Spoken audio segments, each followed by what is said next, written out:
The tale I am about to relate is as old as the world itself. It is a tale of hatred, the kind that stems from fear, which in turn takes root from ignorance and foolishness. But it is also the tale of Victor, who recently moved into a charming little country home so as to flee the insanity of big city life. However, this does not take into account the chauvinistic tendencies of the locals, who do not perceive his arrival as a favorable omen. But for the time being, Victor knows nothing, and what he doesn't know cannot hurt him. Yet. The next morning, while stepping out for a breath of air, Victor attempts to make an initial contact with one of his neighbors. Imagine his surprise as he watched the former return to his cottage without even having the basic courtesy to return his salutations. An isolated case, presumes Victor, who immediately attempts to greet his other neighbor. But once again, he is met with the same reaction of mistrust. His heart filled with bitterness, Victor returns to his home, cursing the close-mindedness of the country folk. Having quickly gotten over that incident, Victor takes advantage of his morning stroll to visit the village. But he rapidly finds himself on the receiving end of the local tittle-tattle, generally reserved for strangers from the city. Initially surprised to find that his dog had disappeared a few days later, Victor wonders how he could have freed himself without assistance, when suddenly, from over his neighbor's hedge, the distinct resonance of a party kindles his curiosity.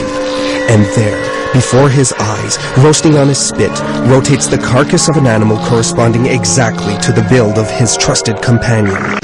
Victor needn't see any more to fill in the gruesome blanks of the story.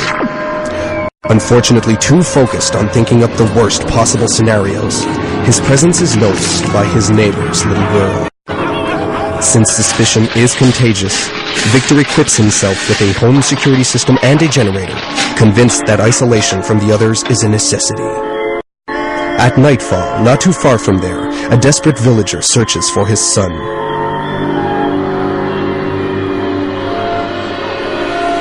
Disheartened, he approaches his closest neighbor to ask for advice.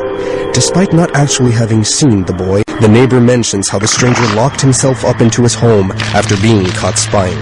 Having agreed on the venture, the two decide to investigate for themselves. But the instant they are detected by the security system, they flee the scene, henceforth convinced that the stranger is plotting a dreadful scheme, perhaps even being the one responsible for the disappearance of the boy. The next few days are steadily punctuated with the repeated ringing of the security system's alarm, the frequency of which increases all the time.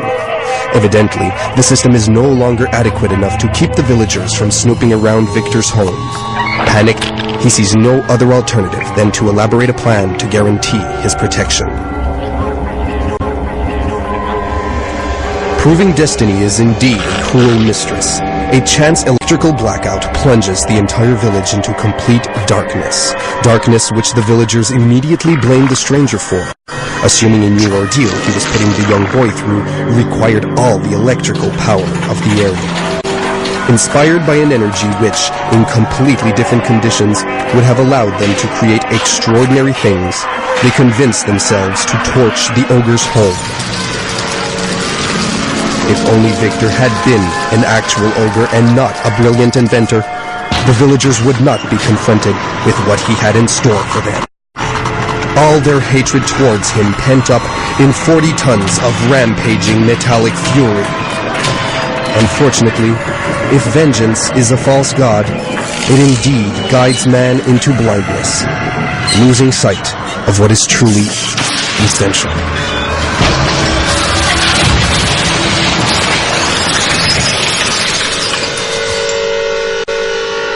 The next morning, an electrician repairing a problem on a major conduit that caused a significant blackout the night before, reported seeing a small boy and a dog merrily skipping out of a nearby forest. When interrogated, the poor child could bring no further explanation concerning the bizarre devastation of the village of Paranoland.